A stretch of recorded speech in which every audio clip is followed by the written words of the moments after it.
2012 will probably not be a very good year if you value things like individual liberty, privacy, and property. Those things that are precious to your freedom have, as you all know, been under assault for many years, and I think in 2012, sadly, that will only intensify.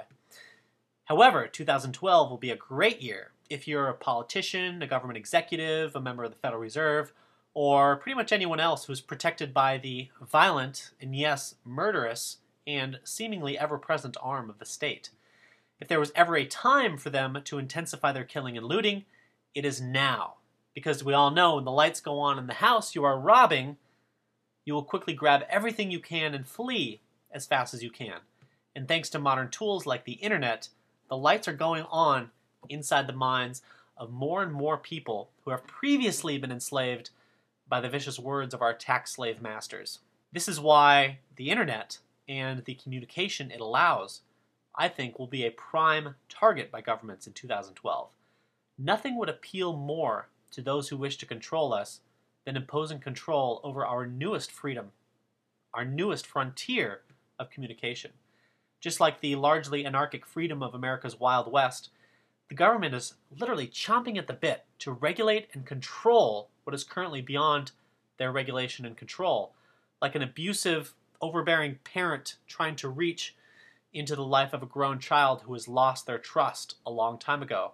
And people have lost their trust in government a long time ago. In these last days of our debt-based monetary system, wealth is being redistributed, but not to the needy, not to the deserving, but to those who control the guns. Since it is in the interest of politicians to prop up the financial system before they have finished looting it, that is exactly what they will attempt to do in 2012. If that means destroying the monetary base through inflation and then deflation, then so be it. If that means expanding welfare programs and starting wars of aggression that we can't afford as a last-ditch excuse to expand the scope and power of government, then so be it. If it means poverty for those who inherit the system, then so be it. If it means the death of thousands of innocent foreigners and the incarceration of thousands more innocent citizens within the United States, then so be it. But, as monstrous as that sounds, don't think for a minute that these people who try to control us don't know the difference between right and wrong. They have a flawless moral compass, as evidenced by their ability to appeal to our sense of morality to justify the theft and murder that they actively seek to hide and marginalize in the pursuit of their ill-gotten gains. Having a moral compass, therefore, is much different than using it to chart your course. But I think it's even more important to look beyond 2012, because no matter what happens in the years to come, it is important to keep in perspective the temporary nature of those who attempt to control others by force. So, here are my predictions for beyond 2012. Beyond 2012, the idea of government will be ludicrous. The concept of a few people thinking that they are able to regulate and control everyone else with any effectiveness will be laughable. The concept of war, innocent casualties of sending men to their death, will be looked upon with a sense of sadness and profound tragedy. Voting and representative democracy, no matter how good the candidate, would be viewed as a complete joke if its results were not so tragic. Beyond 2012, money will be uncontrolled by any central entity. Competition among currencies will create a product that people will want to use, rather than a counterfeit piece of fiat paper that is inflated and deflated at the whim of a violent monopoly, which people are forced to use. Beyond 2012, there will be no gun control, but there will be very few guns. Most of the guns will disappear with the state. Regulation of weapons will be voluntary, based on the desires of individual property owners. While people will be free to buy and carry guns mostly anywhere, it will be viewed by others as strange and weird, since the free market will be able to prevent crime and reform criminals better than any government could ever imagine doing. Guns will eventually become antiques, relics to remind people of a more barbarous age when people needed to defend themselves because those who were supposed to protect us, i.e. the police, continually failed. Beyond 2012, everything will be less expensive. Without arbitrary government regulations and licensing requirements, the cost of skilled labor will plummet. The cost of factories will plummet. The cost of energy will plummet. Beyond 2012, and this should have happened already, Humanity will view child abuse on the same level of war and slavery, and not as a necessary tool to control children. More parents will take parenting seriously. Fewer parents will have children that they are unprepared for.